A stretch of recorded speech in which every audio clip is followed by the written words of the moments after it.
This is the first ever episode of At the Office. I am your host, Anthony Roman, along here with my co-host, Warren. What's up, what's up? Thanks, everybody, for tuning in. For the very first episode ever, we have a very special guest with us to go ahead and kick off our first ever podcast tonight. Legendary Tony Weeks is with us tonight. For those of you that don't know, you should know. Man, the myth, the legend. Man, so one of the greatest boxing referees to ever do it. Been doing it since the mid-'90s. Yes. Multiple major names that he's went ahead and officiated for. Just to name some of them, Mayweather, Pacquiao, Canelo you just did recently as well. Just multiple names and superstar talent he's shared the ring with. So it's a honor and a blessing for you to go ahead and be here tonight. Thank you for taking time out. Appreciate and happy birthday. Thank you. Happy birthday. Happy birthday. It. The honor is truly mine. Thank you. So you've been doing this since mid-'90s. Where did it all begin for you? Well, I was actually, I was always into boxing. And I was a athletic director in the federal prison system, and decided to put on a little boxing exhibition. Brought some professional fighters up and set the ring up there in the yard and everything, and we got everything going. And it just dawned on me and said, "Wow, I didn't get a referee, and something just came over me and said, hey, well, I'll get in there and just kind of supervise it, because you're working in the prison, everything's about supervision and make sure everything goes right. And I got in the ring, and I guess throughout my whole life of watching boxing, I was kind of just like imitating a lot of the referees that I'd seen in the past, like, Richard Steele and those guys. And got up there, and I actually fell in love with it. And make a long story short, one of the trainers, his name was Beto Martinez. He passed away some years back, but he took it a step further and told the athletic commission, and one thing led to another, and here I am. Man, That's pretty dope. That's amazing. That's amazing. You've also done some big screen appearances too. Yeah, I was blessed to do a couple of movies. I had a little bit part in the last Rocky movie, the Rocky Balboa, and then I did a commercial, but I was mainly overseas, and I had a major role in the movie Southpaw. Yeah, that was amazing to see, because we've known each other for a while, and to really look back and watch that movie and just see you. Not even it's crazy to see you when you're reffing a big fighter, just reffing on TV, period. Right, but then to go ahead and know that I'm watching a movie, and then here's my man right here. Well, it was pretty easy for me. I just played myself. Right. Jake Gyllenhaal, who's the actor, and Miguel, who's his opponent in the movie, they did a tremendous job. My job was to respond off of them. So their techniques as fighters. In the movie scenes, a lot of movie scenes, really choreographed, and it doesn't look authentic. But these guys, they really went at it. Man, I had a quick question. Did you get to meet anybody like Jake Gyllenhaal or Gillett? What's his name? Yeah, you're right there with everybody. Yeah. Was he really good? Was he training? He was first of all, he was fit, physically fit for the job. He looked like a fighter, and he definitely had the techniques to follow up with that. That's what's up. I gotta check that one out. I seen Southpaw, but I don't remember seeing you in a film. But that's a good thing. No, really, because they say when a referee's doing his job is when you don't see him or you don't notice them. Right. That was a good thing. Okay. That's amazing. So, switching to the overall state of boxing right now, there has been a bigger come up when it comes to the heavyweight division compared to years in the past. Because I know when I was a kid growing up, it was Tyson, Holyfield. You had the heavyweight division just, I'm not going to say saturated, but you just had so many just big names. And you would see the lightweight division as more of the undercards in certain situations. But after a while, you've seen the balance of power shift, where the lighter weight divisions were going ahead and getting a lot more attention. But now with some of the recent talent that's come in on that roster, you know, how do you feel as a sport? Is that helping it go ahead and come back to a rise? Because for a while, a lot of people would say that boxing was starting to become a dying sport. Well, you know, the heavyweight division has always been the glamour division in boxing. And, of course, Muhammad Ali, that was a tough act to follow. But you had Larry Holmes and a lot of great fighters that came after him. And during that time, during that period of the late 70s and 80s, you know, you had the emergence of a lot of the lighter weights, like you said, you know, Sugar Ray Leonard, Thomas Hearns, Roberto Duran, so forth and so on.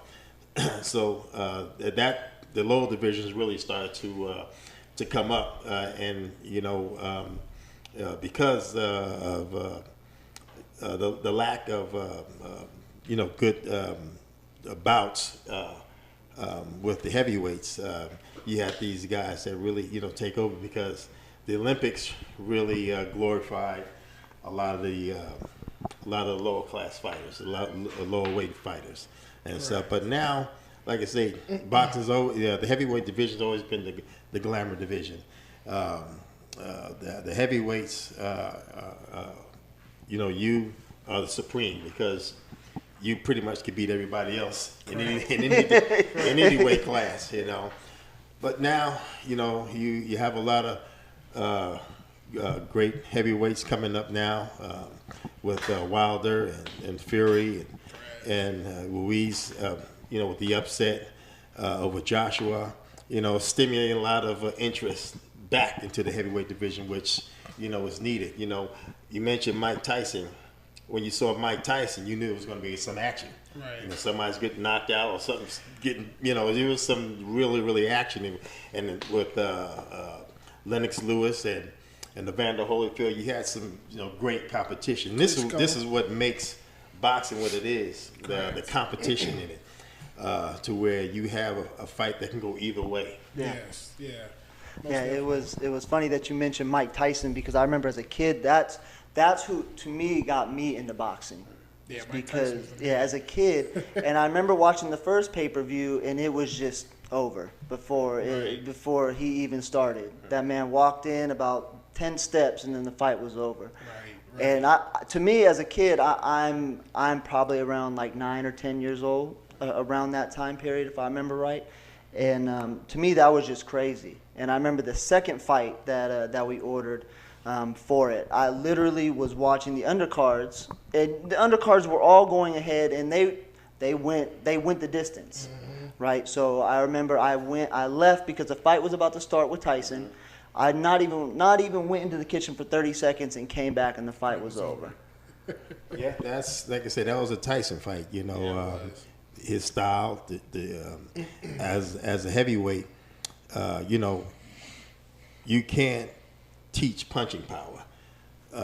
Punching power, you're gifted with it. You have it or you don't. However, you know, you can teach technique, which can enhance your power. But Mike Tyson had raw power.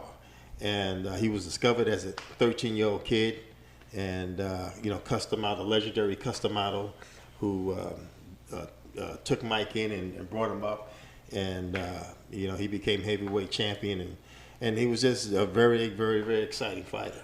Right, most definitely. I remember watching Tyson as well growing up, and like you said, and like, it was nothing but one-hitter quitters. That's all it was. I mean, that's all it was. But moving forward a little bit, looking at the current state of boxing, with the rise of MMA, UFC, there was a lot of conversations of boxing being dead. I know we just touched on the heavyweight division, and we checked the pulse on the heavyweight division as is. But how do you feel about the current state of boxing? Do you feel like boxing is dead, or is it on the rise, or like pretty much where's it at this point state in time? You know, boxing's been around for 100+ years, and it's not going anywhere. The only thing you need is just reputable champions, reputable fighters fighters who generate interest in the game. As I spoke on before, it's the competition, and the competition breeds interest, and the interest breeds more fans. You can have an average fan who really, not into boxing, but you get a champion that's has the charisma, has the power, has the gift to bring the excitement to it. Everybody wants to see it. When I referee fights, and then I'm at the T-Mobile Arena, MGM Grand, 15, 20,000 people. You see all kinds of people from all walks of life. Right. So and it's something about that atmosphere that stimulates the interest in the game. So no, boxing is going to be around, and like I say, today we have a lot of great champions coming up, great contenders coming up. So the competition is really coming back, and that's the key, the competition. You want to know what's proof of that? Just have to say, like, right now, all you guys, or not you, Dad, but, you two, honestly, who's the top heavyweight right now? Like, who's the top heavyweight? Can you really say? I would say, if I had to give my opinion, I feel like there's 3 top heavyweights right now. Mm-hmm. If I was to give my number 1, it would probably be Tyson Fury. Just because the performance he put on against Deontay Wilder, I felt like he deserves the crown to be the top. Moving to number 2, it's tough. It's either out of Joshua or Deontay Wilder. But recently, from the performance we seen from Joshua, I would have to go with Wilder 2, Joshua 3. Right. I'm gonna follow pretty much the same. Just that last fight, just it tanked him a little bit. It didn't tank him too bad, but it was so unexpected for that to happen. Like, if you check the Vegas line was ridiculous to him to win. So for him to go ahead and just lose, Ruiz came out of nowhere. Like, nobody expected that to happen. No. So it was a shock to the world, to everybody, to every boxing fan. I'm pretty sure it was a shock to you as well. But the one thing about it, in a boxing match, I don't care who you are, anything could happen in the ring. Yeah. Oh, yeah. And sometimes all it takes is that one punch. Yeah. And it could turn things around. And so, there's nothing guaranteed when you step in that ring. When 2 fighters step in that ring, they're laying everything on the line. And like you say, anything can happen. The fighter could break his hand or sprain his ankle, and so that's another thing that generates interest in the game, because of anything that could happen. And that's what definitely happened that night. Well, speaking of things that can happen out of nowhere, unexpectedly, you reffed one of arguably the top 10 fights ever in the history of boxing, and that's the Diego Corrales and the Jose Castillo fight. What an event. And it was an event, and for me to have been a part of it, really, just talking about this fight, brings back great memories. I remember Richard Steele told me, the great Richard Steele, Hall of Fame referee, said, a lot of referees can go out through an entire career and not have a signature fight. I was blessed to have a signature fight that night. And the thing about it, when you're going through a fight like that in real time, you understand what's going on, but you really can't grasp really what's happening. That fight was an action-packed fight from the start, from the beginning to the end, and 2 evenly matched fighters going at it 50-50. And that dramatic ending in the 10th round just climaxed everything. I remember very vividly after the fight going home, and I was so wound up, and it's from the excitement of the fight, and because you have to understand, it wasn't a one-sided fight. It was 50-50 all the way. Back and forth. And then in that 10th round where Corrales is on the brink of being knocked out or being stopped, and he gets up, and the fight just takes a 180, and next thing you know, I'm stopping the fight because Castillo is pretty much out on his feet. It just happens so fast, so quick, and it really hit me after the fight, the magnitude of what happened. Right. I'm having reporters and people calling my house, want to give interviews, want to talk about it. Man, that's wild. Yeah, and wild. it's crazy, because when they was looking at the fight in real time, initially people thought that I stopped the fight a little too soon. Mm-hmm. But when they showed the replay and they showed really what happened, that Castillo was really out on his feet. And one more punch could have been devastating, and I jumped in and stopped the fight. And the crazy thing about it too, last year, from that fight happened in 2005, and from 2005 to last year, this is my first time seeing Castillo after the fight. Oh wow! Had happened. We were at the Nevada Boxing Hall of Fame, and I was walking out, and this young kid comes running behind me. Hey, Tony Weeks. I'm like, yeah, how you doing? Yeah. Hey, my father wants to see you. Well, who's your father? Castillo, Jose Luis Castillo. He don't want to beat me up the way he was going. But no, he came out, and fighters understand, and fighters appreciate the referee when they know that the courage of a fighter is really, really tough. And there's a lot of times as a referee we have to save a fighter from himself. He has all the heart in the world. They're going to go out on their shield. Most definitely. But it's our job to get in there and stop, and we hugged and we embraced, and it was cool about everything. They understood.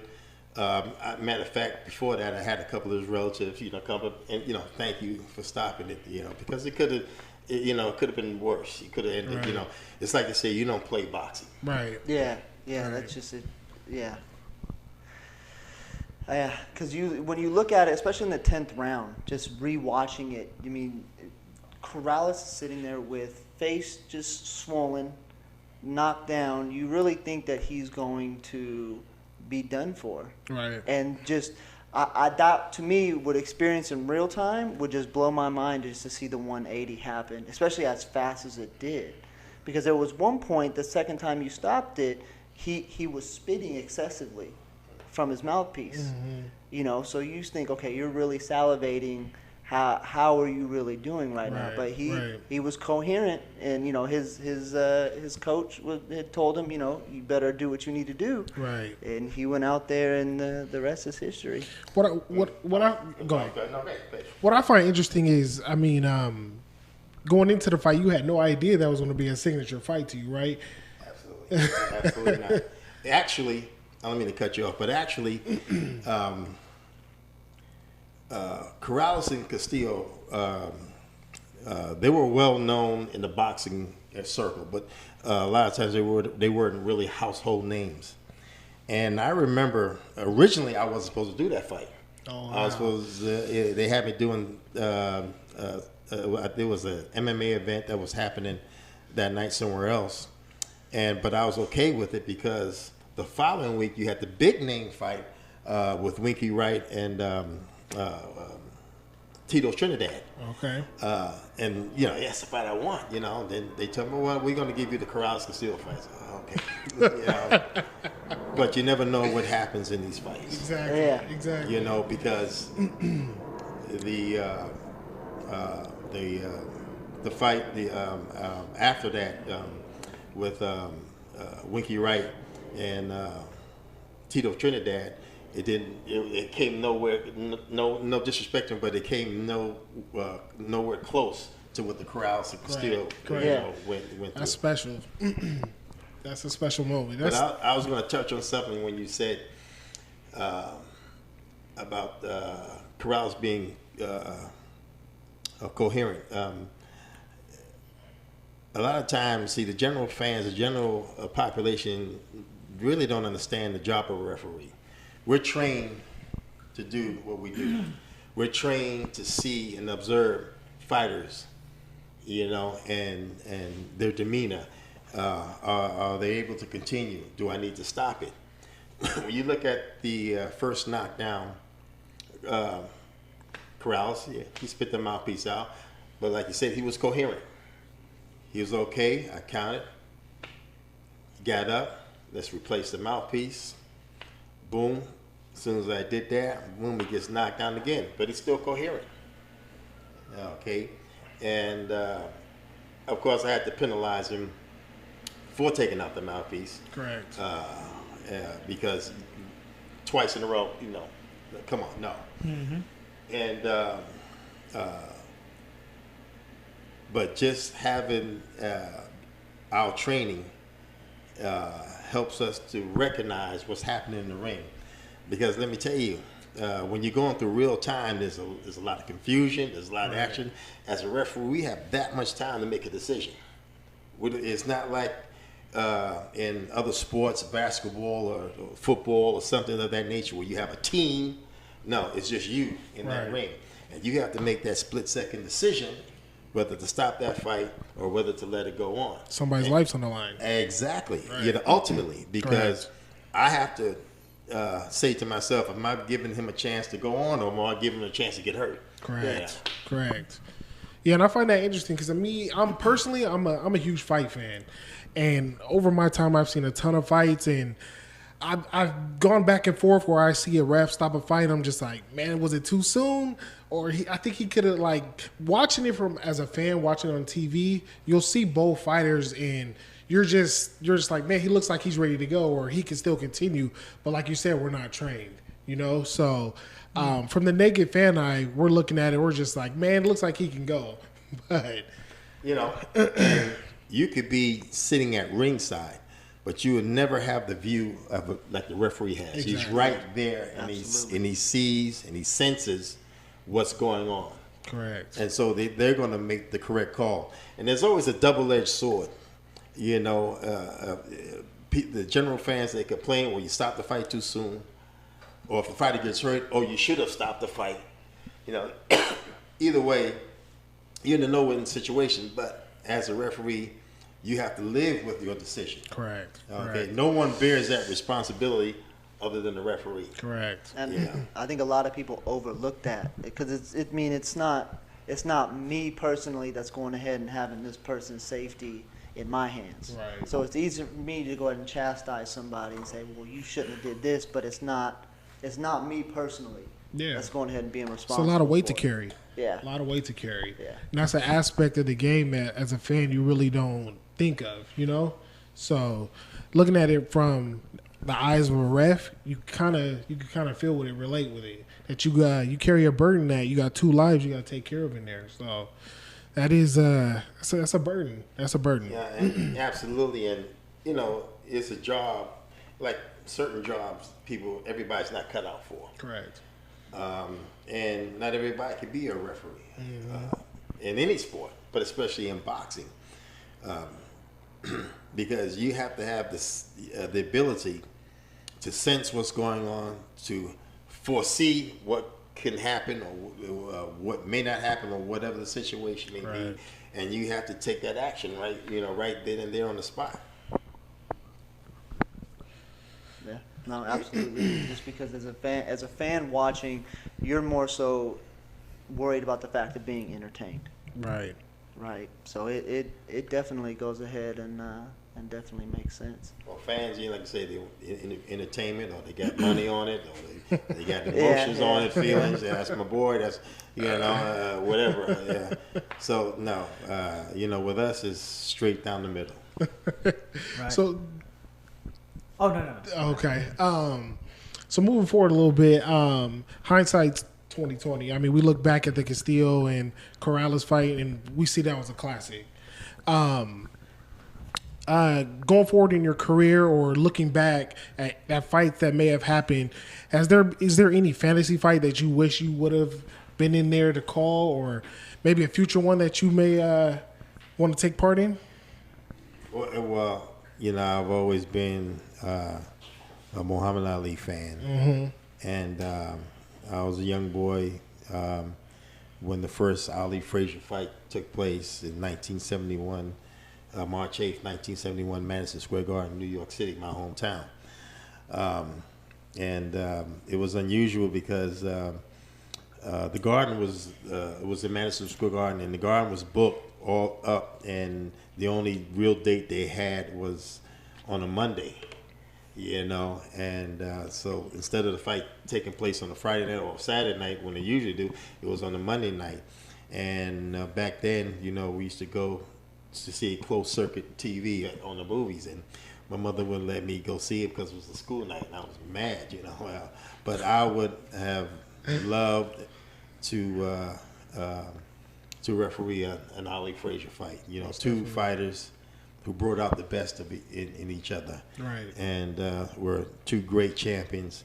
And there will be another. I don't think there will be any type of rivalry that can match that. We had some great rivalries down the years, and more to come. But that was very special. It was a special time. It was a special era, and that fight. There was wars and conflicts going on around the world, and that actually the war stopped just to watch this fight. The world stopped to watch this fight. That's special. And this is why I say that what generates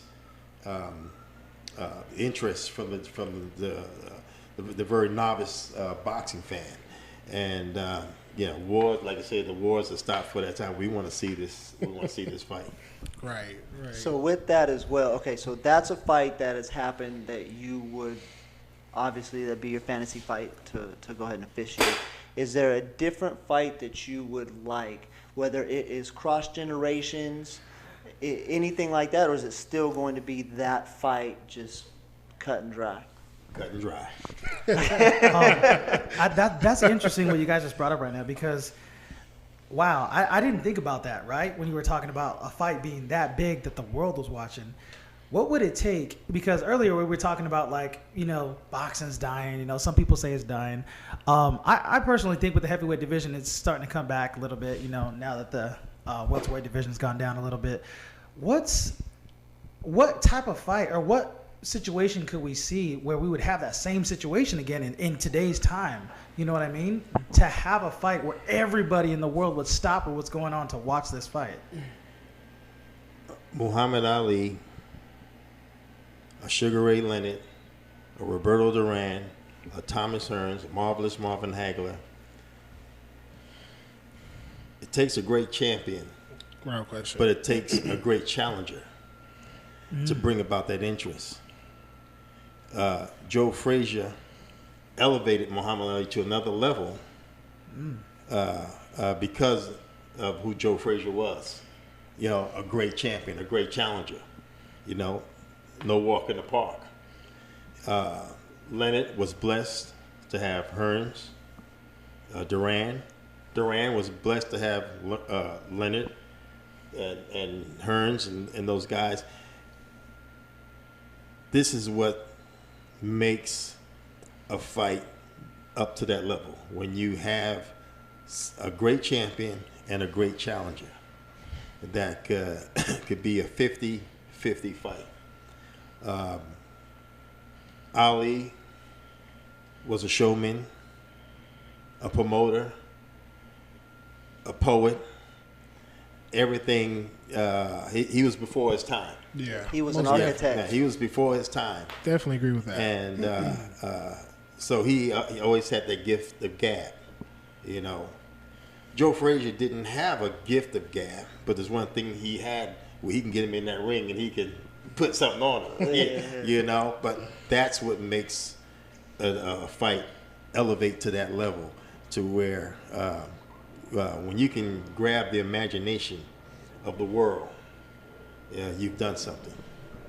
And to chime in on that a little bit, that was just the heyday of boxing, if you ask me. And it's for boxing today to get back to that level. I think it's going to take names like Muhammad Ali, but to get on that status, to have that name, it's in this day and age is impossible with social media, the NFL, NBA.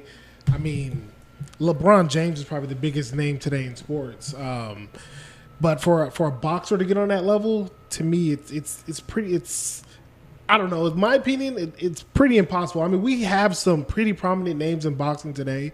I mean, you look at Wilder, you look at Joshua, Spence, Crawford. I mean, if people that follow the sport, they know those names. But I mean, I could go home and ask my mom, do you know who Muhammad Ali is? She'll say 100%. He's a household name. Right. I asked my mom, you know Crawford, you know Spence, do you know Joshua? She would look at me with a blank face. You know, so I mean, it was just a special time, you know, where you could focus in on things. But like I said, we're in the day and age of social media. It's like for a boxer to have that name, maybe if LeBron James starts boxing. Hey, so what you're saying, that makes a lot of sense. So when it comes to social media, right, and boxing, with these fighters that we have today, the names, it's crazy because we look at something, I don't know if Mayweather has too much to do with it, you know, in terms of his 50-0 record. It's a clean record. And it seems like everybody wants to do what? They want to stay clean. Correct. Everybody wants to stay clean. That's true. That's true. So to me, I think it comes down to this because the internet, I love the internet. Why? The drama is so awesome. So when it comes to these memes, I think nobody wants to be made a meme. True. They don't want a meme made out of them. Look what happened with, I mean, no offense, Anthony Joshua. As soon as Andy Reese, bro, that ghost one. Yeah. Oh, yeah, the ghost one was. They don't want a meme made out of them. Correct. Like that's true. And it's crazy. So we can't have great fighters that want to put up good fights, or you know, they have their promoters change things up, and it's crazy. We can never have it because they don't want a meme made out of themselves. Right. Yeah. Right. Well, and to piggyback off of that, you got to think too is that we're in 2019, but the sports are so saturated to where you have sports back then that you would never even imagine. I mean, you have pro video games now. Yeah. Right? You have professional e-teams, you have bowling, you have golf, you have football, you have women's basketball, baseball. I mean, I was watching ESPN a couple months ago, and it was the women's college softball World Series. Correct. Like, correct. you have so many different sports that are out there nowadays, so where it's not as consolidated as it once was. Right, right. You know, the fighters of today have that advantage that the fighters didn't have of yesterday. That's a good point to look at. And this is what made Muhammad Ali special, Sugar Ray Leonard special, Duran, Hearns. They were able to market themselves. Okay? And even though you have today's social media where everything goes out with a touch of a button, fighters still have to market themselves, generate that interest, you know, in this fighter. Muhammad Ali was a people's champion. And a people's champion fights all over the world. People's champion can go out amongst the people and be welcome and be embraced. So I think maybe today a lot of fighters maybe rely too much on the social media and not really getting themselves out there to the people. Correct. To the general fans. And I remember when Ali came back from exile and he was going to fight Jerry Quarry for his first fight back in Atlanta, Georgia. And he's walking to the hotel and a lot of the people, the dignitaries would come on to him, hey, the mayor wants to meet you, or the so-and-so. He says, no, wait a minute. Let me go and let me talk to my people. He went to the maids, to the cooks, you know, to the average person, just going through, shaking hands, talking to them first, you know, right. Because that's who really supports boxing. Just the fans. Yeah. You know, the fans, they're the ones who support boxing. So, social media is great, you know, but you still have to go out there and you have to promote yourself. So it's whoever in the end could touch back on the fans. And I think, you know, Andy Reese, which what's been going on, is kind of doing that. Like, in my opinion, like, it's crazy. A lot of people can relate with this guy. A lot of people. Right. And I just think what happened in the heavyweight division with the upset, it might be a good thing for boxing. Who knows what's going to happen in the rematch in Dubai? Right. Like, I can't wait to see that fight. That's going to be amazing. Right. I mean, I think pay-per-view had a lot to do with it as well. I'm not going to dive too deep in that, but I think pay-per-view does play a big part in the growth of the sport and the popularity of the sport, which I was kind of happy to see ESPN kind of get involved in with boxing and displaying it on, I believe it's on Championship Boxing now. And I think that kind of helped, breathe life back into boxing. But pay-per-view, I believe, has a hand in it. Yeah, but I remember even as a kid growing up watching Friday Night Fights, and that wasn't even on ESPN. I want to say that was on USA or something like that, and it was a lot more that you would see. You wouldn't see big names on there. Correct. But you had that more of a spotlight still on non-sports networks. Right. Well, also, you have the programs like the 24/7. The preparation of a fighter leading up to the fight. I love those. So you get to see, the fans get to see the behind the scenes stuff, what fighters go through, how they train, what the families go through, what everybody goes through that's connected to that fight or to the fight. And, that also is another aspect where it generates the interest in the fight. Yeah. Mm-hmm. Yeah. Well, ESPN just ran. I think they're going to run either a documentary or they were going to run an article about what it's like to be the spouse of someone. It was either in boxing or in MMA. Right. Because you don't really think about it. Like so I remember watching Ali as a kid when it first came out in the theaters. Seen it multiple times. But to know, like, okay, he is separated really from his wife. His wife is with him, and then you see it on, like you said, 24/7. Their family's with them, but they're not really with them. They're somewhere else in the same building, right? I think it was the a la the Rocky movie. yeah. Oh, wow. But even talking about Ali as the people's champ, there was. To me, there will never be another people's champ on that level. No. It's going to be as a people's champ. It's hard to follow because there was a story about how he went ahead and That sucks. That's depressing. it is. Oh my god. But there was a story, and let me know if I'm wrong. But he went ahead and helped in a hostage situation. Oh, absolutely. There was a situation where an individual who was a Vietnam veteran and was going through a lot of emotional distress, and he went so many stories up on this building. He was getting ready to climb out the window and getting ready to jump off, and I don't know how it went down, how Ali found out about it or whatever, but he raced over to the scene and actually talked the guy down. Wait, Ali did this? Yes. Yeah. Oh, yeah. You didn't know about that? I did not know about this. To me, that's what solidifies him because you can't. Most definitely. You're not going to find a boxer in today's age, or I would even say 15 to 20 years. Yeah. That would have that power to go ahead and really be able to connect with someone like that. Exactly. Because today it seems like a lot of boxers, it's either a love or hate. There are certain boxers where people will buy the pay-per-view just in hopes that they'll lose or something will happen. Right? I can't even imagine any other, you imagine Tyson Fury going up there and being like, couldn't do it. Get down. He's like, no one loves me either. To this day. To this day. To this day. Oh my God. No, like I say, that's what made Muhammad Ali special. I mean, you have trained negotiators. That's their job. But you have to understand this is the influence that this man had with the people. Mm-hmm. Excuse me. And for him to do that and be able to do that and talk this guy down, because you don't know what this guy was going through. When you climb out on a ledge, you pretty much have your mind made up. And I don't know what all was said, but just his appearance.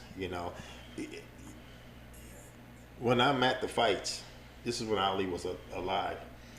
Excuse me. You have celebrities come in, and people acknowledge him. Oh, there's so and so, there's so and so. But when he comes in, the whole entire arena just erupts.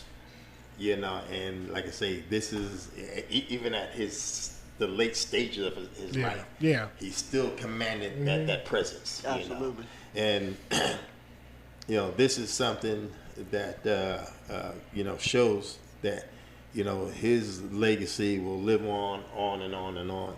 And it hasn't died. There's a lot of fighters out there where, you pretty much they're off in the sunset, and you don't really hear about them, in the public eye, but people in depth, they're still talking about him today. He's actually in an anime.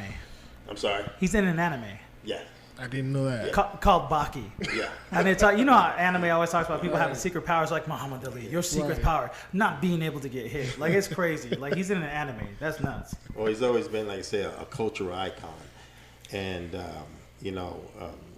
a lot of people, not just fighters, but people in general, it's hard to fill those shoes. Well, he was just an architect. When you think about it, in so many ways in the boxing world, he was an architect for a lot of the dudes today. Yeah. The promotion, the Sonny Liston promotion. I'm gonna beat you like a bad habit, and he's uglier than a bear, and all this. He was a comedian. Yeah, even during his fights, like you would see, him go ahead, because they called him, he had his nicknames, but he would go ahead and show his mouth all to the, in between. And Howard Cosell was, I think, with you saying that, with Frazier and Ali, Cosell really helped too, because he had that relationship. And you'll never see a relationship like that with a fighter and an announcer. Howard Cosell was special in his own way, and they were made, for each other. What you have to understand also about Muhammad Ali, at one time he was the most hated man, for not going into the war, for the stances he took, that was the injustice that was being put upon black people, and he stood up for this. So at one time, people didn't, a lot of people, didn't really care for him. Right. But over the years, especially when, people start to see the things that were truly happening in the Vietnam War, and how the Vietnam veterans, they were coming home, how they were mistreated and what have you and whatnot. Over the years, he won over these people, and they loved him. Dad, quick question: was he won over though? Whenever he did take a stand, was he won over immediately? Meaning, when he did stand against this, when he did stand against the fact that he was against the Vietnam War, was it positive or negative at that time? Oh, it was definitely negative. Because you didn't do that. You was considered a deserter. Right. And no one knew what the war was really all about. That was the first time. The Vietnam War was the first time that it was broadcast live on TV. Right. But people didn't really understand all the atrocities that were going on over there, and all the things that were happening, and the lives are being lost every day, every minute of the day.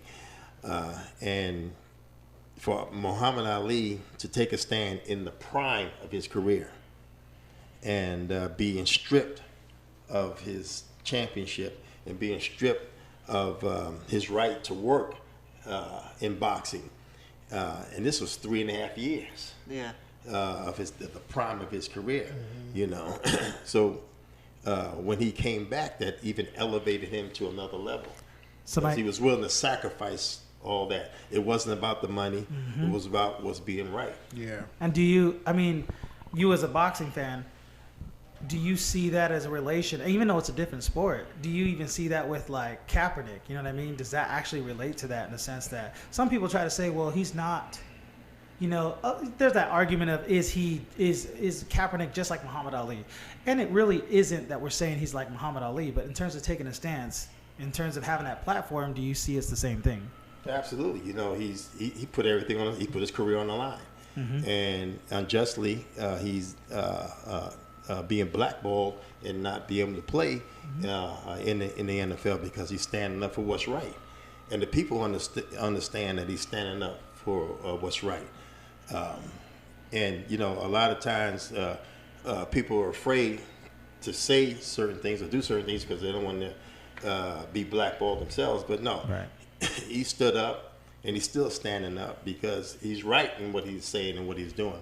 It wasn't about disrespecting the flag or disrespecting the armed services. It was about the brutality that was happening against black people, throughout the country. Right. Interesting. But You know, everybody has a right to live their own life the way they want to live it, the way they see it. The only thing I would say is just understand what you're getting into, okay, and why you're getting into it, because that's important. You know, I referee professional boxing because I have a love for the sport. You couldn't do it for the money or the fame because you wouldn't last. There's too much pressure. Whatever you get into, understand what you get into, understand the positives, understand the negatives. If one way outweighs the other, then you have to make a decision for yourself. But I never told Tony how to live his life or what to do. I just express what I see and know and what I understand around him. But he's his own man. He makes his own decisions, just like anybody else should. But it's a thing where just having an understanding of what you're really getting to and not just jumping into something. See the good, the bad, the positive, the negatives, because everything has it. Right. Okay.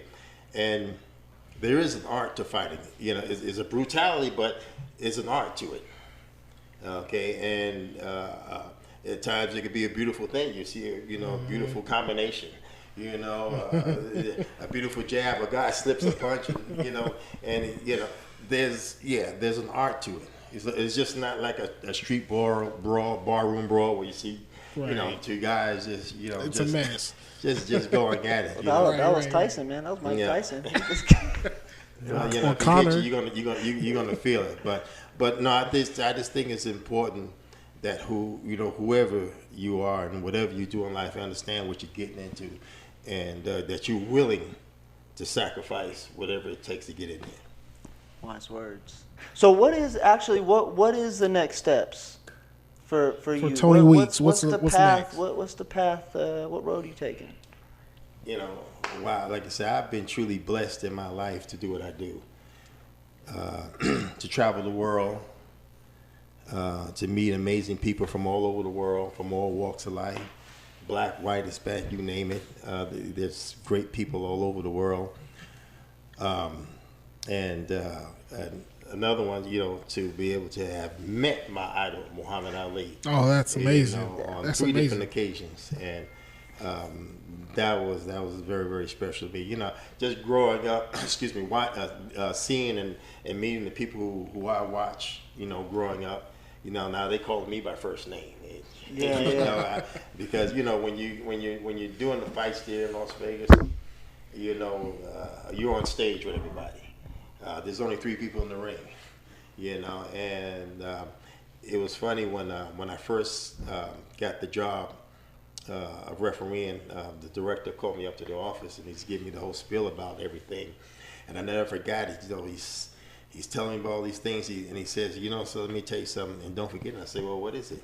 He says, understand one thing: you're about to be introduced to the world, and it's like, even though you know boxing is seen around the world, it never really dawns on you that and it's so true. Surreal. I fly out to different countries. You think you incognito and nobody knows who you are. And no, hey, Tony, oh, I see you somewhere before, and who are it's like, but we couldn't even go pick up Chinese food without 2 people like Lord. Success is a beautiful thing, and you're truly blessed to have success, but you're even more truly blessed to understand that success doesn't come alone. I didn't do this by myself. I had people who helped me, my parents, people along the way who have helped me. And the thing about it is, no matter how high you get, never look down on someone. Always remain humble and be appreciative of what you have, and more blessings will come to you. See, whenever I need some motivation, Tony, I'm just gonna call you. Yeah. I'm just gonna call you, and we'll be okay. But I do want to thank you for spending time with us. Yes, much appreciated. Thank you. You know what? I'm really proud of my son and what he's accomplished and what he's doing, and and meeting all his friends. You guys, you guys are really genuine, really good spirit, really good heart. There's times where you could You may meet, some of your siblings' friends or family, their friends, and you be like, oh, wait a minute, But no, and there's one thing, I don't sugarcoat anything, and I don't, just say something just to say it. And I'm saying this genuinely from my heart, Yeah, man, good people like you guys, here, and every time I come here, have a great time, and there's a lot of love, there's understanding, and it is a mutual respect that people have.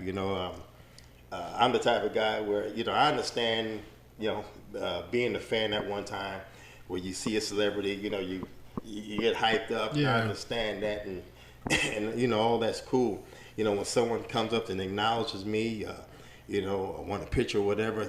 To me, it's not so much they see me on TV, but they acknowledge that the work that I do. Correct. Because you can see on TV all the time, but if you're bad, no one really wants to see you, or talk to you and stuff. But it's really humbling for me, when people acknowledge me and say, hey, I've been watching you all the time, as a kid growing up, and my dad watched me, or my mom, or my sister, whoever. It really touches me, because, like I say, refereeing boxing is a very, very tough job, and at times it's a thankless job. People don't really understand the heat that we take, especially when you have this huge match, and everything is on the line, and and you have all this pressure surrounding you. You watch a fight on TV, but you don't see what's happening behind the scenes, Right. before the fight, or even Right. after the fight. Excuse me, but I wouldn't trade it for anything. I'm truly blessed to do what I do.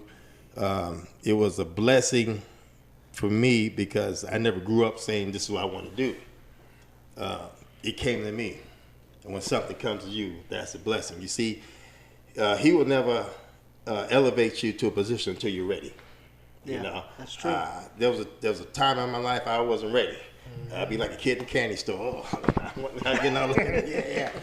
But when I was ready for it, he gave it to me, and that's why there is and always will be a responsibility where you're in the public eye of how you conduct yourself. Okay, there was a time where a lot of my friends said, "Man, you're a celebrity, man." Come on, man. Don't. And there's one thing that one of my friends said to me that really touched me, and I always kept in mind. I kept saying, "No, man, I ain't no celebrity. Come on, man." He said to me, "Oh, you don't think you are? Or you go out there and do something you're not supposed to be doing and see what happens." It'll be all over the news and stuff, But But like I say, I'm with starting a singing career, which I always had, but we got this group now and everything, and the boxing is still going, and judging the MMA fights, and just traveling the world, and truly blessed. And what can I say? Just a random question, real quick. Did they have you on that show, Celebrity Deathmatch? You guys remember that show? Yeah. I do. Yes. So, what is it like from when you first reffed your first official fight? What was the atmosphere? What were the thoughts? What were the feelings going on in your mind and just with you? And have those feelings changed at all, or what's it like now when you go and you're about to do a ref, on a big stage like the Canelo fight? Yeah, I started refereeing in a smaller state in Phoenix, Arizona, and we used to do these small fights. Sometime in big bar room balls and maybe less than 100 people and stuff. But at the time, I used to fantasize that I was in the big arena. I didn't know what I was doing at the time. I thought I was just fantasizing, But I was fantasizing I was in the big arena, and Michael Buffer is calling my name, or Jimmy Lennon's calling my name, and stuff. And little did I know, looking back at it, I was actually preparing myself mentally for that. big stage. So when I got to the big stage, I was already mentally there. And, you know, it just, like I say, it just takes you to a place where, you know, if you're not mentally ready for something, whenever anything you do, you know, it's not going to go well. Okay? Because you have to understand, I went from a small pond to the big ocean, Las Vegas. I mean, I'm walking into the MGM Grand and I'm scared to death. You know, but it's a strange feeling. It's a mixture of excitement. It's a mixture of being scared because you're going into the unknown. You don't know what can happen, and you're on the stage, and the world is watching you, and it feels. I feel like the Tupac song, "All Eyes on Me," you know, because people, what you gonna call, you know. So you know, the only thing that's changed now is like anything in life. You know, you grow with experience and above all wisdom, because there's a difference between experience and wisdom. You know, you can have the experience of something, but if you don't have the wisdom to know how to use that experience, it's useless. Absolutely. Was that the first time you met Michael Buffer in the picture that we have back there? Still, if you don't mind, you can take it off. Actually, that was the first, and I was on cloud 9, you know. And the funny thing about it, he got my name wrong. You know, he called me, Barry Weeks. I was like, oh man, you know. But I was just excited, you know, that that was my first time meeting Mr. Buffer, and I'm in the ring there. This actually taken in Phoenix, Arizona. I was still in Phoenix refereeing, and this was one of the undercard fights. Oh yeah. I've kept, ever since you gave that picture to me, I've kept it in my room ever since. Still to this day. Yeah, I got to get you some more. Yeah, you got to get some up to date ones. You know. Nice. Tony, what was that feeling for you seeing your dad on TV? Oh, Dad, you talked to me about this last night. You know, I was going through boxing, and I was like, okay, cool. And I'm watching, and all of a sudden, that guy looks like my dad. Hey, look. Oh, my. And I started staring close. I was like, that's my dad. Oh, my. That's my dad. And I was like, Mom. She's like, what? Mom, come here. Dad's on TV. And all of a sudden, she was like, no, he's not. I was like, Mom, he's on TV. Trust me. Come here. So then my mom came, and then she literally, you know, she walked up, and she saw it. She's like, look at him. And she, like, sat down. So, she's like, I don't know. Here's the funniest part. This really happened. She grabbed the remote. I don't know if she was looking for, like, reality, non-reality. I don't know what she was looking for, but she was like, oh, okay, well, it's him. Wow. And she's like, yeah, there's your, okay, wow, he's doing a fight. Awesome, yeah. You know what I mean? Like, she was just like, she couldn't believe it. It was just, for me as a kid, it was really just like, I don't know. It was just like pinch yourself type of moment. Yeah, well, it wasn't too. I wasn't starstruck like that because I mean I was like, well, he's gonna come, you know, next week and come up and you know what I mean. Like it wasn't that big of a deal because I was gonna see him like in a week. So it was just like, oh, that's cool. He's on TV. So when I saw him, I was like, hey, Dad, you're on TV. You know, he came. You know, he drove up in his SUV and it was whatever to me. But I don't know. It wasn't that starstrucky to me. It was just more like, oh, he's on TV, cool. Maybe I'll get on TV one day. You know what I mean? Like, it just was like, it was weird. Yeah, I don't know. But. It's a cool moment. You know, and you know, for me, seeing myself on TV for the first time was special. Like, whoa, you know, wow, you know, when you see yourself in, you know, in action, I was like, man, well, you know, that's something different, you know. I mean, now, you know, it's still a little special as long as nothing goes on. Nothing happens. Weird question, Dad. Like, after your fights, do you ever go home and you know how, like, sometimes they'll show the fight on the news? Do you ever, like, go and, like, you're putting your stuff away and you look over, you see yourself on the news, like, yeah, that fight. Like, you ever just sit down and, like, just chill, like, I was there. Like, I mean, yeah, I mean, now, you know, I really, you know, when you go through it, I don't really want to see it again right now. Not unless something happens, you really want to go over it and see what I could have done differently or better, what have you and stuff. Okay. But you know, I prefer to hear from people. I seen you on TV and whatever, and you know, that's cool. You know, I mean, I watch myself in the movies with Southpaw and all that, because the movie scene is different. than watch yourself on TV. You know, when you're on the big screen, that was another trip. I was like, wow. You know? Yeah. And I tell you one thing, I got a lot of respect for actors. And, man, you know, we was on location for 2 weeks, and you working 12, 13, 14 hours a day. And it's not a steady thing because your scene can come on 5 hours later, 6 hours, whatever. You know, and my scene was physical. So I had to be in condition to do that, and it was a lot of work. You know, what you see in that little whatever, you know, it's because you do take after take after take. Yeah. But it was great. So because you've been all over the world, how is the atmosphere? Would you say it's generally the same in the arena the nights of a big fight, or is it different depending on where you are, where they're doing the fight at?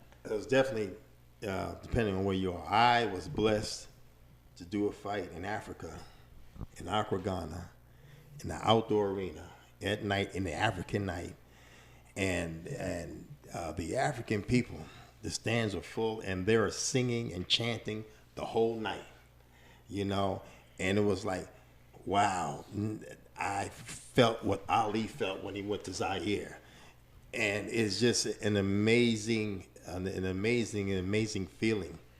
You know, because this is where my ancestors came from, and you feel that, and you know the stands and the chanting, and you're seeing kings and queens sitting at ringside, presidents sitting at ringside. You know, it was just an amazing atmosphere, and I was blessed to do it several times. It's a long flight, but it was all worth it, and it was very special. That's amazing. Thank you guys for tuning in to the first ever At the Office podcast. Big shout out to Red Pill Station for letting us go ahead and hang out with them also tonight. Tony, thank you. And shout out and thank.